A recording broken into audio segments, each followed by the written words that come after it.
I've read all the webtoons, but I have stuck with genres that I know would be entertaining.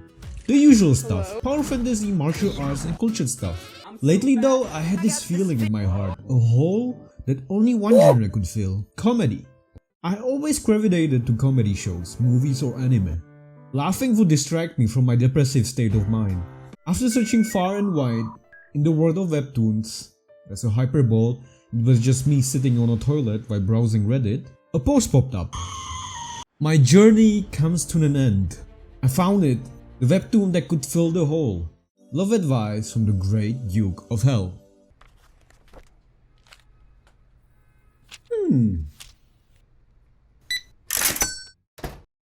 Oh, Paul is back. What the hell? Blue and black? The dress is clearly white and gold. Are they on drugs? Hey Paul, just to be sure, what color is this dress?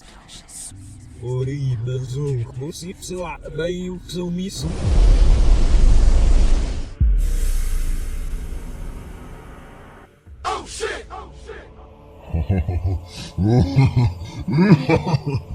I'm Astaroth of the 23 Great Dukes of Hell. How could a mortal like you summon me? Tell me, what do you seek in this rotten world of yours?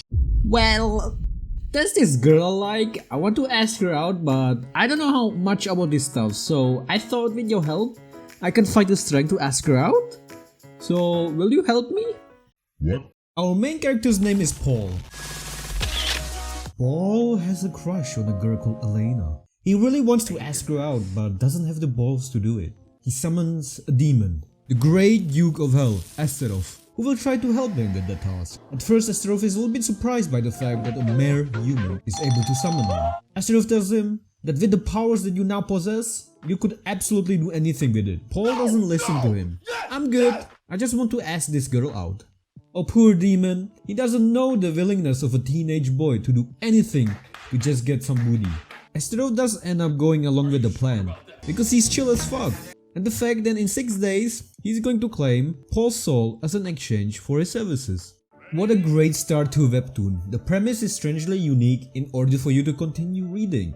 But oh boy, is it just the beginning. You know what I mean? There's more to the webtoon than just a love story with a twist. I'm gay! Before we dive into that, we have some other matters to go through first. Let me ask you, who's your favorite Powerpuff Girl? Remember that Cartoon Network show about 3 girls that were created in a pod? Why am I talking about Powerpuff Girls now, you ask? Because that's exactly what happens in the webtoon.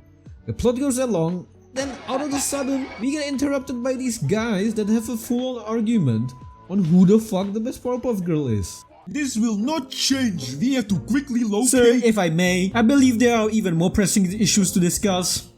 And what could be those issues be? We need to decide once and for all who the best Powerpuff Girl is. I'm sorry? What do you mean we already know who the best girl is? Yes, I know Buttercup is by far the best, but there are still fools that think otherwise. I mean, she can kick some serious ass and it's freaking cool. What else do you want? Bubbles can communicate with animals, you uncultured swine. And she speaks Spanish and Japanese. Are you mentally challenged? How can you be rooting for that crybaby? Mojo Jojo, best girl. So that leads to the main question. Is this webtoon funny? Hell to the heaven yeah. It's a webtoon, so chapters are mostly just a few panels short. You might think that's a disadvantage, but no. That kind of format enhances the funniness. There's a punchline that hits different every time. It does feel like getting beaten up by jokes, and you weirdly just want more of it. I have to give this webtoon the title of best face expressions ever. It really puts Attack of Titan to shame. The combination of the supernatural with your daily life elements make it possible to have these ridiculous moments. It just makes the webtoon so funny. You have to laugh.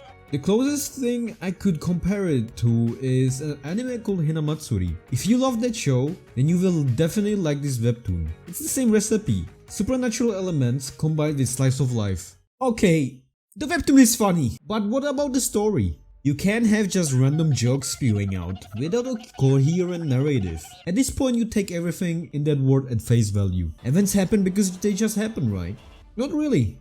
As you read further and further, you uncover this layer of an unknowing mystery. Hold on, wait a minute, something's not right. You will ask yourself that several times reading this.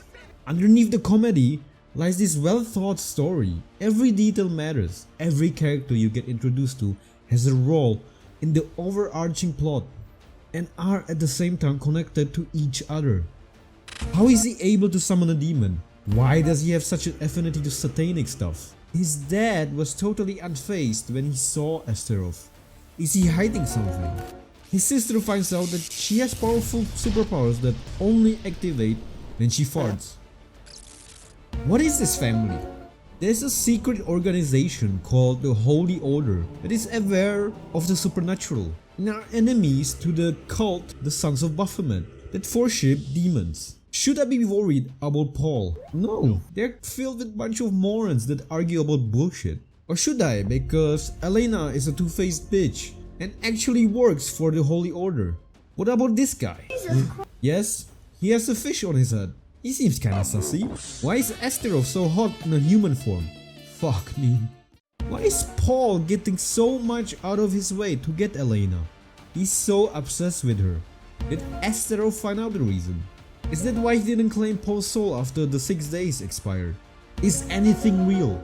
I managed to convince Elena to go on a date with me. Now I can finally go and confess. Hi.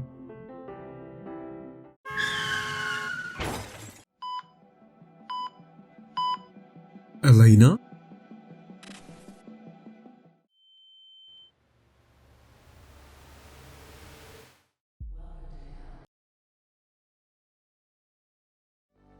Fill me out with your smile, like the sunshine.